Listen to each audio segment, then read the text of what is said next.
नमस्कार दोस्तों, मेरा नाम है राहुल सिंह और आप देख रहे हैं अपना चैनल साइंटिस्ट जी। यहाँ पर आज के इस वीडियो में हम बात करने वाले हैं कुछ अमेजिंग साइंस फैक्ट के बारे में, तो बने रहिए वीडियो में अंत तक। तो चलिए शुरू करते हैं आज का ये वीडियो। गर्मी के दिनों में गर्मी तेज पड़ती है और इस समय अगर आपको ठंडा पानी मिल जाए या ठंडी कोई चीज मिल जाए तो आपको बड़ा मजा आ जाता है, आपकी गर्मी पूरी छट जाती है, खत्म हो जाती है। तो आपने कभी सोचा है कि कौन होगा वो व्यक्ति जिसने पहली बार बर्फ जमाई होगी, यानी पानी को ठंडा किया होगा? तो दुनिया में सबसे पहले अमेरिकी वैज्ञानिक डॉक्टर जॉन गोरी ने बर्फ जमाई थी। एक डिनर के दौरान उन्होंने ये कमाल कर दिखाया था। डिनर पर आइस क्यूब तैयार करके दिखाए। 19वीं सदी में मलेरिया के इलाज में बर्फ की जरूरत पड़ती थी और ये जरूरत डॉक्टर गोरी की प्रेरणा बनी। और डॉक्टर गोरी को रेफ्रिजरेशन और एयर कंडीशनिंग का जनक भी कहा जाता है। तो जब भी ठंडा पानी पिए तो डॉक्टर जॉन गोरी को जरूर याद करें। बढ़ते प्रदूषण के इस दौर में अगर मैं आपसे पूछूं कि इस दुनिया में सबसे स्वच्छ हवा कौन सी जगह मिलेगी, तो दक्षिणी महासागर पृथ्वी के ऐसे कम स्थानों में से एक है जो मानव जनित गतिविधियों से बहुत ही कम प्रभावित हुआ है। यहाँ दुनिया की सबसे साफ हवा पाई जाती है। जी हाँ, दक्षिणी महासागर।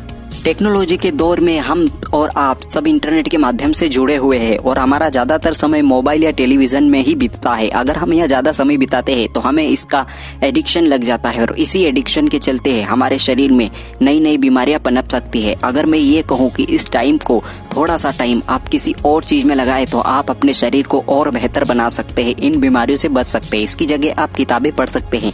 किताबें पढ़कर आप अपनी सेहत और बेहतर बना सकते हैं।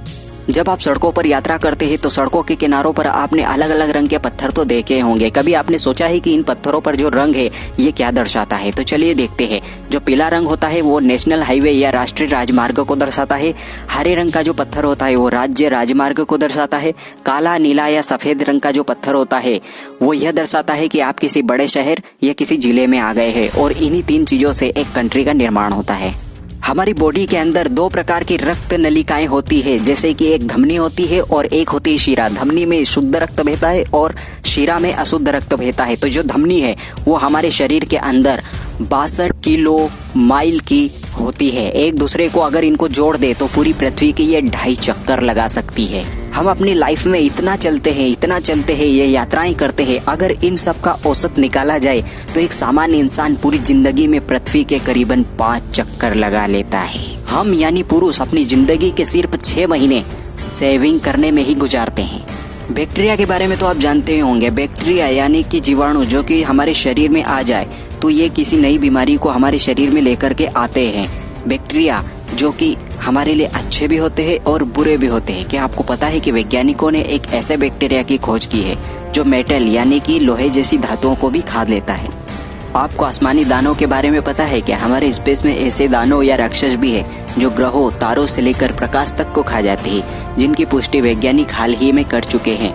इस दानों को ब्लैक होल के नाम से जाना जाता है। फिलीपींस में पाया जाने वाला बोया पक्षी लाइट का इतना शौकीन होता है कि वो अपने घोंसले के चारों ओर जुगनू भरकर लटका देता है।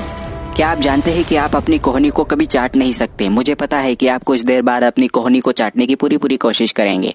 अगर आप जोर से छींक दे, यानी कि जिस रफ्तार से छींक आ रही है उस रफ्तार को और तेज कर दे, तो आप अपनी अतड़ियों को भी तुड़वा सकते हैं। वोवेल के बारे में तो आप जानते ही है कि बिना वोवेल के हम किसी भी शब्द को बोल नहीं सकते, कठिनाई होती है। तो क्या आप जानते हैं कि अंग्रेजी भाषा में बिना वोवेल का सबसे बड़ा शब्द कौन सा है? तो वो शब्द है रिदम। क्या आप ये जानते होंगे कि दुनिया का सबसे पुराना और लगातार आगे बढ़ते रहने वाला शहर कौन सा है? तो वो शहर है वाराणसी। क्या आप ये जानते हैं कि अगर आप किसी वस्तु को 11.2 किलोमीटर पर सेकेंड की रफ्तार से ऊपर की ओर फेंकेंगे तो कभी धरती पर नीचे नहीं आएगी, जबकि वो स्पेस में पहुंच जाएगी। यह वो गति है जिसे कि हम पलायन वेग कहते हैं और यह पलायन वेग हमारी धरती का है जो कि 11.2 किलोमीटर पर सेकेंड है। ऐसे ही चांद का भी अपना एक पलायन वेग होता है और ये पलायन वेग धरती के गुरुत्वाकर्षण बल को तोड़ देता है और एरोस्पेस इंजीनियरिंग में इसका बहुत बड़ा महत्व है। जब आप किसी ऊंचाई पर यानी पहाड़ों जैसी जगहों पर चढ़ रहे होते हैं तब आप अपने खुद के वजन का 3 गुना ज्यादा वजन उठा रहे होते हैं और इसी वजह से आपको यह थकान भी महसूस होती है। और ये जो आपका 3 गुना वजन है ये गुरुत्वाकर्षण के विपरीत जाने पर हो जाता है। स्कूल बस तो आप देखते ही हैं। एक चीज आपने स्कूल बस के ऊपर पॉइंट की होगी कि आखिर सभी बसें पीले रंग की क्यों होती है? क्या ये पीला रंग एजुकेशन से रिलेटेड कोई रंग है या इसके पीछे का साइंस कुछ और ही है? तो आपको यह जानकर खुशी होगी कि ये इसलिए होता है क्योंकि ट्रैफिक की भीड़ में यह रंग सभी का ध्यान अपनी ओर आकर्षित करता है। वैसे भी साधारण उदाहरणों में हम देखते हैं कि पीला रंग अन्य रंगों के मुकाबले में हमें ज्यादा आकर्षित करता है और साथ ही यह रंग बारिश हो, कोहरा हो या ओस हो, सभी में अच्छे से दिखाई देता है। पीले से याद आया सोना यानी गोल्ड, तो आपने देखा ही है कितना कीमती है, ये भी आप जानते ही है। कभी आपने इस बात पर गौर किया है कि सोने पर जंग क्यों नहीं लगती? जंग यानी कि धातु पर ऑक्साइड, कार्बोनेट या सल्फेट का बनना, जिससे कि धातु कमजोर हो जाती है और खराब हो जाती है। यहाँ गोल्ड यानी सोने की बात कुछ और है, क्योंकि अगर आप थोड़ी सी केमिस्ट्री जानते हैं तो आपको पता होगा कि जो गोल्ड है वो रासायनिक रूप से निष्क्रिय होता है, यानी कि वातावरण के एटमॉस्फेयर की जो गैसेस होती हैं उनसे न तो वे ऑक्साइड बनाता है, सल्फेट या कार्बोनेट किसी प्रकार से कुछ नहीं बनाता, जिस कारण इस पर जंग नहीं लगती है। और इंसान के अलावा इस धरती पर दूसरे नंबर के जीव आते हैं जानवर, जैसे कुत्ता, बिल्ली, शेर आदि। क्या आपने ये सोचा है कि जब आप रात में इन जानवरों को देखते हैं तो इनकी आंखें इतनी चमकदार क्यों होती है? वैसे तो इसका सिंपल सा आंसर यह भी हो सकता है कि उनकी आंखों की बनावट हमारी आंखों से थोड़ी अलग है, लेकिन इनकी आंखों के पर्दे के पीछे एक विशेष प्रकार की चमकदार लेयर होती है जिसे टेपिटम लूसिडम कहा जाता है, और यह वही परत है जो रोशनी को इकट्ठा करके अधिक चमक वहां पर पैदा कर देती है, और इसी कारण जानवरों की आंखें हमें रात में बहुत ज्यादा चमकदार दिखाई देती है। क्या आप अपने आंसुओं को अपने खाने में मिलाकर खा सकते हैं? सुनने में तो यह बात बड़ी अजीब लगती है, लेकिन यह बात सही है। आप अपने आंसुओं को खाने में मिलाकर खा सकते हैं, क्योंकि आपके आंसुओं में नमक यानी सोडियम क्लोराइड मिला हुआ है। नमक तो आप खाने के साथ लेते ही है, लेकिन इसका मतलब ये नहीं कि आप आंसू निकाल कर खाने लगे। कभी आपने सोचा है कि दुनिया का सबसे महंगा पशु कौन सा होगा? जी हाँ, महंगा पशु, वो भी सबसे ज्यादा महंगा। तो उस पशु का नाम है घोड़ा।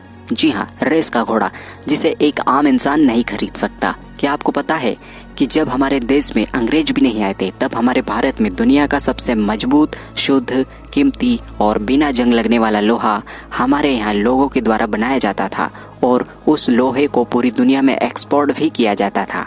ऐसा ही लोहा मेहरौली स्थित दिल्ली का एक लौह स्तंभ है, जो कि 8.3 मीटर का है, जिसे कि आप दिल्ली में जाकर देख सकते हैं, जिस पर आज तक जंग नहीं लगी। इस पिल्लर को 4वीं शताब्दी में बनाया गया था। आज से करीब 1 सदी पहले जब इंसान आसमान में दिखता था और उस चंदा मामा को देखता था तो मन करता था कि उस चंदा मामा तक पहुंच जाए, लेकिन 20 जुलाई 1969 को चांद पर इंसान ने कदम रख दिया, और वो कदम रखने वाला पहला इंसान था नील आर्मस्ट्रॉन्ग। और जब नील आर्मस्ट्रॉन्ग धरती पर आए तो उन्होंने अपने एक इंटरव्यू के दौरान ये बात कही कि चांद पर एक अजीबोगरीब सुगंध आती है, जैसे कोई किसी ने वहां पर पटाखे फोड़े हो या राख जमा हो। तो ये उन्होंने अपने इंटरव्यू में बात कही कि अगर आप इस चैनल पर नए हैं और आप इस तरह के वीडियो देखना पसंद करते हैं तो कृपया आप इस चैनल को सब्सक्राइब करें और घंटी वाला आइकॉन प्रेस करके उसे ऑल पर सिलेक्ट करें। धन्यवाद।